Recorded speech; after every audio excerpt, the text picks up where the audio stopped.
Yeah. Does owe a couple dollars, just under 100,000 still remaining on delete. I have to pay this loan off first so I can go and take out another one. The difference between people who stay out of debt and people who don't isn't income. It's when they stop deciding to upgrade their problems. And the people in these clips aren't quite there yet. The list price on it was $101,000. How does she owe 99? Did she have some negative equity on the last one? She is in a 2025 Jeep Wagoneer, interested in our 2024 Yukon SLT. How many kilometers? About 18,000. She had a Yukon, loved it, decided to switch it up to the Jeep, realized she misses not only the GMC Yukon, she also misses the diesel engine, which ours has. And how long has she owned the Jeep Wagoneer? Not very long, less than a year. This will be the fun part. She Yeah. does owe a couple dollars, just under 100,000 still remaining on delete. I'm gonna go talk to Ryan about this one. Yeah, I assumed would be the great equalizer. Okay. It's pretty clean, no accidents. She paid $101,000 for it, owes $99,000 and now wants something else.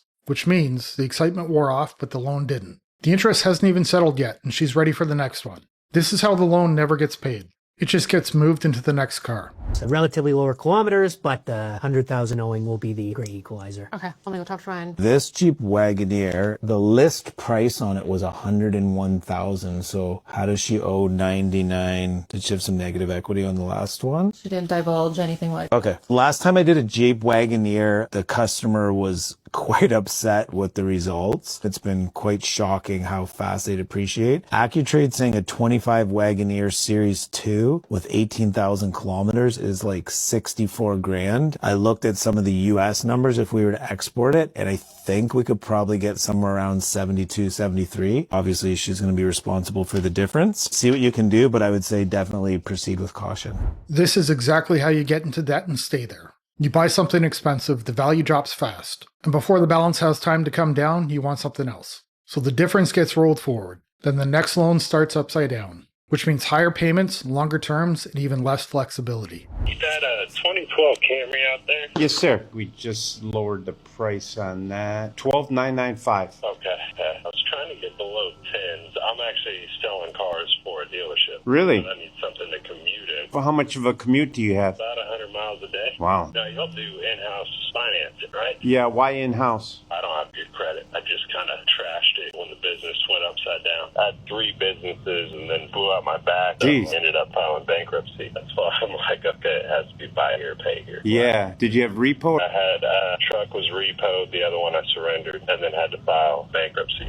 This is where planning, or lack of it, really shows up. He's dealing with multiple repos and a bankruptcy because his income stopped. And when the income stopped, everything else collapsed with it. Not because something unusual happened, but because his finances couldn't handle an interruption. So you had 2 repos and a BK. Yeah, is that even workable? I've done it before, but, you know, money down dictates everything. You have the ability to pay your... Exactly. Right now, you probably make your 4 or 5 grand. It comes out to about 7 to 8, depending on how I gross. Not too bad. Yeah, not at all. With your situation, I know you want to be 10 grand. A buy here, pay here, it's a little different. It's pretty much how much do you have down, how much can you afford a month kind of thing for only 2 years and 0% interest, right? Okay. How much would you have down? I was shooting for about $1,500 to $2,000. When a dealer offers in-house financing at 0%, they're not doing it out of generosity. The risk doesn't disappear, it just gets priced in somewhere else.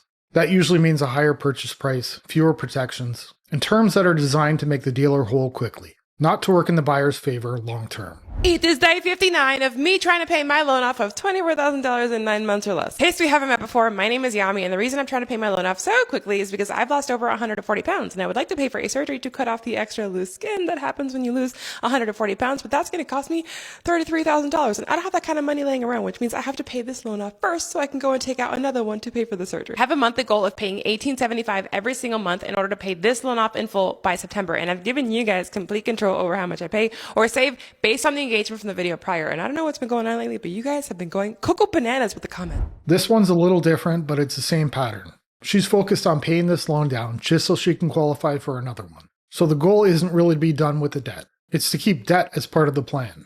So there's always going to be another payment waiting. For yesterday's video, we ended up with 2,466 likes, 1,913 comments, 1,067 shares at a rate of a penny per like, 2 pennies per comment, 3 pennies per share, bringing me to a total of $94.93 saved for today. Originally, I was making payments every single day, but I had to physically call the bank in order to do this. And at some point, they started dropping hints that they were like, hey, you could call once a week instead. And I'm like, yeah, I know. Isn't this like way more fun though? And I don't think that they thought that it was way more fun. So this is what I'm doing instead. I'm making payments once a week, tracking how much I am accruing every single day. And then come Monday the 19th, I'll make a lump sum payment of everything. When you start tying debt repayment into daily engagement, views, or likes, you're building your finances on something that isn't stable. Some days are up, some days are down, and the loan doesn't care.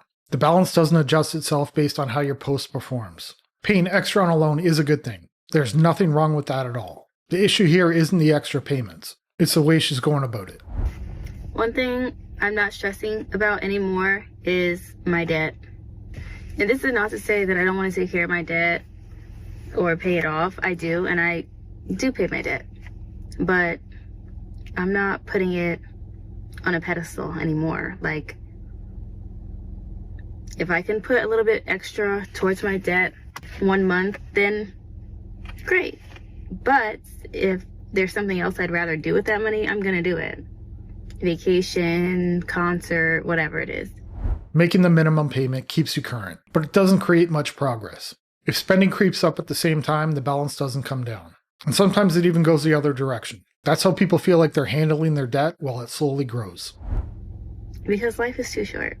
And debt, it's just gonna keep on coming. Debt comes in so many different forms, and America is so expensive. It's hard to not put yourself in debt.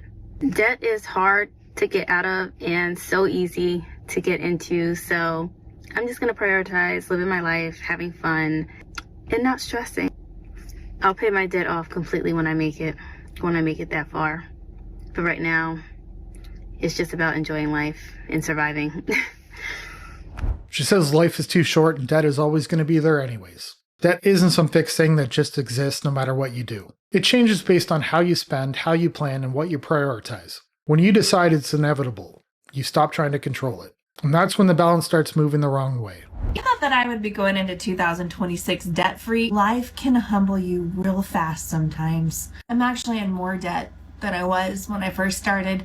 Now, a lot of this was completely unavoidable. In 4 weeks, I should be able to finally be in a position to start paying off debt again. So freaking excited. We are now back up to 5 categories: medical, yay, random bills, credit card, IRS, and personal loans. You can be trying to do the right thing and still end up worse off if the numbers don't actually support the plan. Making payments feels like progress, but if new debt shows up at the same time, the balance doesn't actually move in your favor. What happens is the timeline gets longer, the payments stick around, and the goal quietly moves further out. We'll start with credit cards, which has actually slightly gone down at $49,429.10. Medical debt of $2,247.26. Random bills that we need to pay for $817.54. Personal loan category $3,616.39. My IRS debt has gone up $19,998.45. Yeah. Bringing my grand new total to $116,108.74. If you're new here, I had it down to under $90,000, but life happened, unfortunately. This usually isn't about one big mistake. It's what happens when the plan only works under perfect conditions. Normal expenses come up, spending creeps back in, and the debt starts climbing again. This is where plans tend to break down. Getting the balance down is one thing. Keeping it down requires a setup that can handle real life without falling apart. If it can't, the progress doesn't last. So I'm in debt because I've made a lot of stupid financial decisions and I've used credit cards way too much and I was living above my means. When I get out of debt, these are some things that I want to buy responsibly though. First thing that I want to buy is some new workout clothes because I'm telling myself I don't need any new workout clothes right now and I have way too many, but I just always want more. And there's always cute things at Young LA that I just always want. Thinking about the next round of spending before the debt is actually gone makes it harder to finish the job. The focus shifts from getting rid of the balance to planning the reward. Getting out of debt usually works best when you're not mentally shopping ahead. Finish the plan first, then decide what comes next. Next thing is cute pajama sets. I love a cute little pajama set, and I'm telling myself right now, you don't need it. But when I'm out of debt, that's what I need and I want it. So these are things that also I've been thinking about for so long, and I have them literally on my registry. All right here, I have them. And this is exactly what I've been wanting. I want to get some new jewelry pieces. I am a huge jewelry girl, and I would love to get some new jewelry things. So I want to get some more gold pieces, some more statement pieces, stuff like that. I really want a Pelen bag. I don't even know if that's how you say it, but I want a Pelen bag so badly. They're just expensive, and they didn't used to be that expensive. The one I want is $490. That's when I put it on my registry. It's probably gone up since then. When the focus stays on future purchases, the debt never really becomes a priority. It turns into something you're managing while you wait to get back to spending, not something you're trying to remove from your life. Getting out of debt usually requires the opposite mindset. It's not about what you'll finally get to buy. It's about getting comfortable not wanting things. I really want an iPad mini. Do I need an iPad mini? No, but I really want one. I really want a Hatch alarm. I've been wanting that for so long. And once I'm out of debt, I will buy myself a Hatch alarm clock. And the last thing I want is something designer. I'm a huge designer girly, and I've spent a lot of money on designer stuff, and that's how I've gotten in some credit card debt. But I love designer items, and I really want a new bag. My favorite is YSL, so I'll probably get a bag from YSL responsibly. But these are just dreams and goals that I have for my future, and keeping track of these items that I really specifically want and have been wanting for years. One day we will get there and we will get these items. She's calling things like purses and jewelry life goals. But when purchases get treated like goals, debt never really becomes a problem. It just becomes something you work around. If the motivation is always the next thing you want to buy, the behavior that created the debt never actually changes. The balance might go down for a bit, but the pressure to spend stays. If you want to see more, you know what to do. I'll see you in the next one. Bye.